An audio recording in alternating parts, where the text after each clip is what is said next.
Good morning, everybody. Hope you guys have had a great week. Didn't work too hard, maybe. Uh, just got a little bit going on. It's chilly out this morning. Can't really mess with the bees. I've got a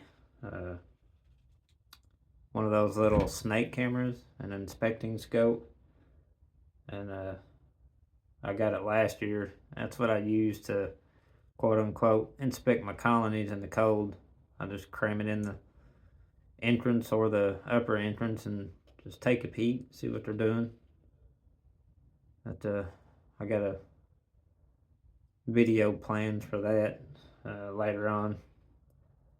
But what I wanted to show you today is how I go about making my feeder buckets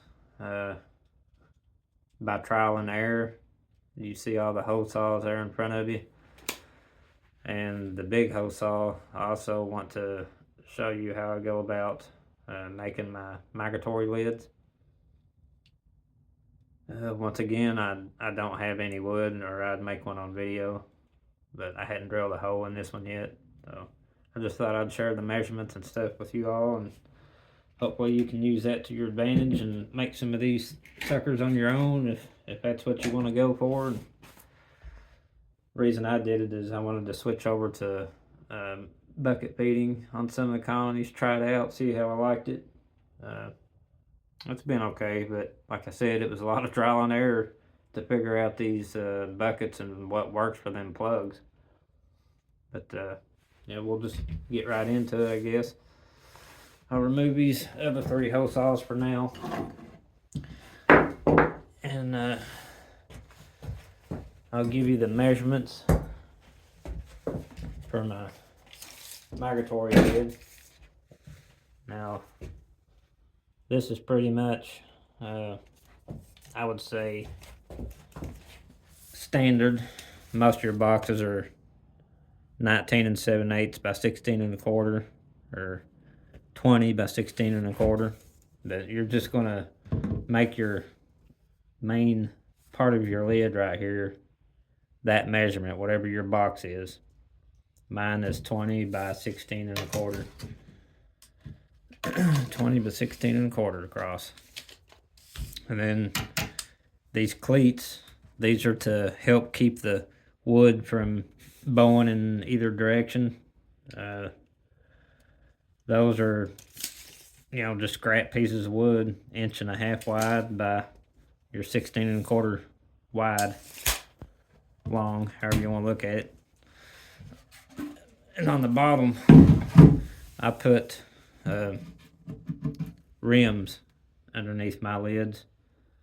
That way you can stick a pollen patty in, just gives them that extra space. Now they will burr up the top of the frames here and there, mainly on a good nectar flow. They're gonna,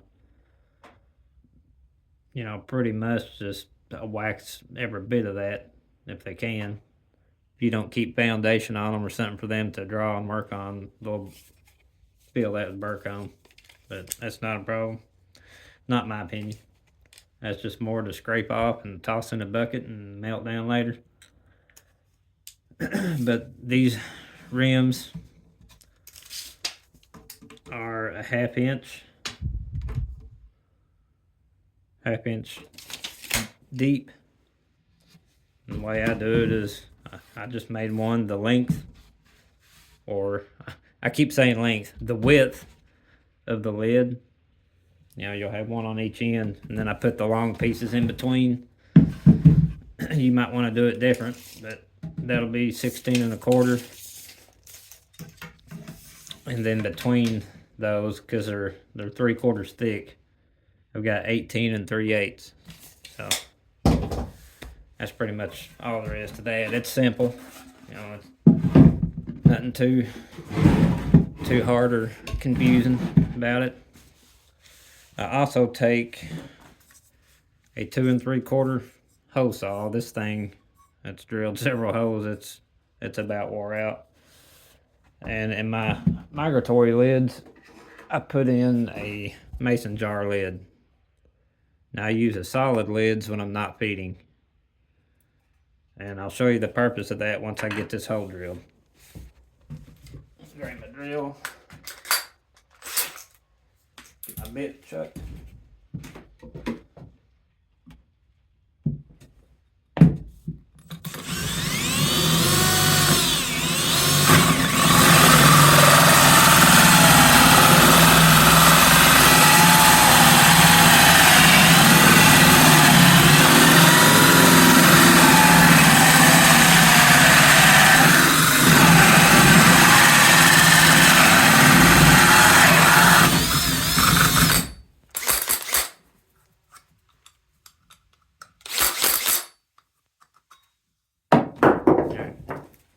Simple. Now, whenever you stick this lid in there, you may have to ream it out just a little bit.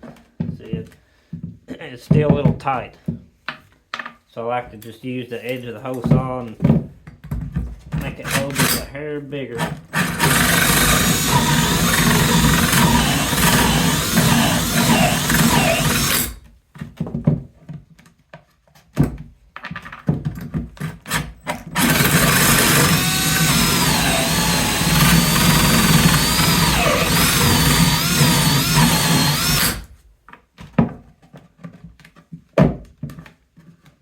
A little bit more.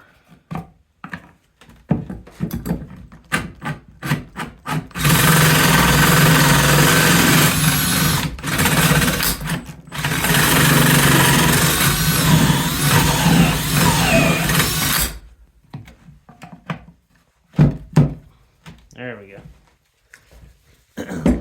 I like to use these lids.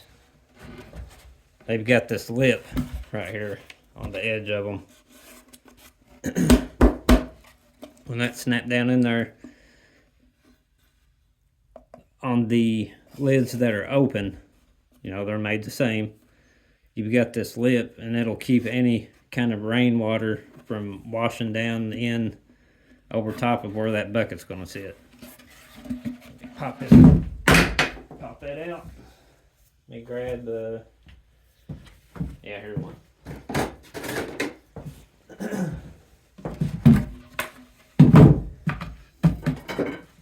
So it fits right down in there like that. So you've got this lip right here. So when your bucket's sitting on there, grab the bucket right here. Any rain that gets under there, it's not going to wash straight down in the top of the hive. Quick and easy.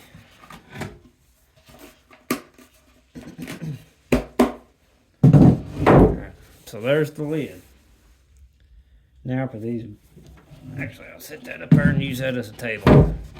Now for these buckets.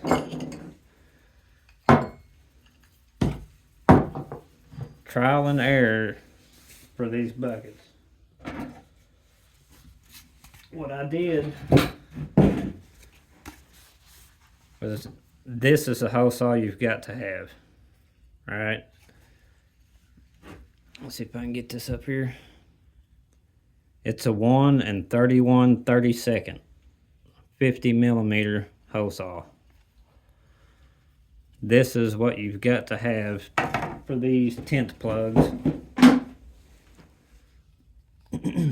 These tent plugs for these buckets. The 49 millimeter, it's too little.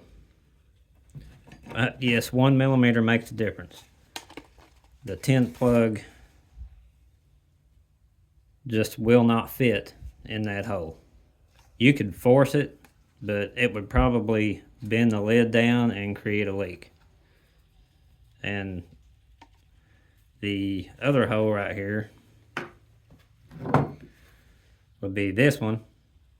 This is a 51 millimeter hose saw. It is way too big. The tent plug, it won't even snap in there. It just, you fill that thing up, turn it over, and it falls out and pours out everywhere. So you definitely do not want to do that. So it takes this 50 millimeter. I got this on Amazon. I get a lot of, this little piddly stuff off of Amazon. It's pretty cheap. It was like $6 or $7 maybe. Got this off Amazon.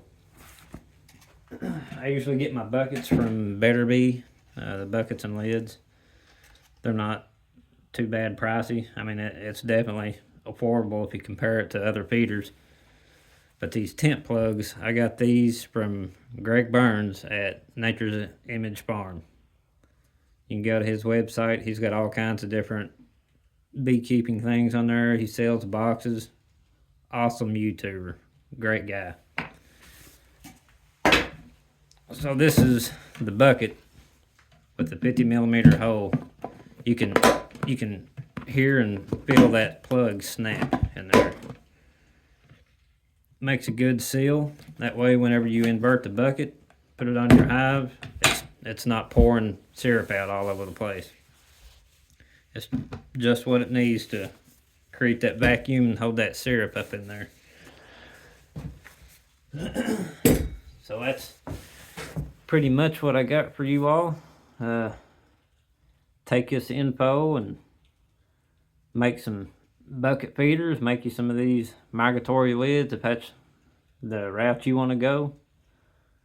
And you can pretty much make these things for a little or nothing if you can get some scrap wood. I say it all the time in my videos, I get this for free and that wood for free, and it's helped me a lot. Don't be ashamed to scoop up some wood from a construction site somewhere. I'm sure they would be more than happy to give it to you if you removed it from them. That's less work that they got to do, and you're going to get something in return for it. You're going to get extra money in your pocket, and you'll get something that you took the time and built and can use that in your beekeeping needs. So I'm gonna hop off here. Got a few other things around the house I need to get done. You guys enjoy your weekend, and I'll see you on the next one. Thanks for watching.